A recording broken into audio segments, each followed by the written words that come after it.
யார் யார் தேவனிடத்தில் அன்பு கூறுகிறார்களோ அவர்கள் எப்படி எழும்புவார்களா? வல்லமையோடு உதிக்கிற சூரியனை போல.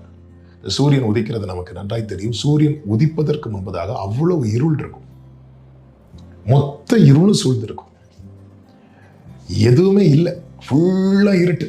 அந்த இருளின் ஒரு ஆதிக்கம் என்று சொல்லலாம். அப்படிப்பட்ட நிலையில திடீரென்று சூரியன் எழும்பி வரும் பாருங்க. அது எழும்ப ஆரம்பிக்கும் போது அவ்வளவு நேரம் மூடி இருந்த இருள் கொஞ்ச நேரத்திலேயே எங்க போச்சுன்னே தெரியாத அளவுக்கு அது காணாமலே போய்விடும். இருளில் எதுவுமே தெரியாது, ஆனால் சூரியன் உதிக்கும் போது இருளையே தெரியாம போயிடும். இதுதான் சூரியனுடைய வல்லமை. கர்த்தரிடத்தில் ஒருவன் அன்பு கூறுகிறவனா இருப்பார் என்றால் அவன் வாழ்க்கையே காணாதது போலதான் இருக்கும். எங்க போச்சு, எங்க போனா ஒண்ணுமே தெரியாதது போலதான் இருக்கும். ஆனா அவனுக்கான சீசன் ஓப்பன் ஆகும்போது எது எது அவனை மறைச்சு வைத்ததோ, எது எது அவனுக்கு தடையா இருந்ததோ அதையெல்லாம் தாண்டி அவன் எழும்புவான். ஹல்லேலூயா.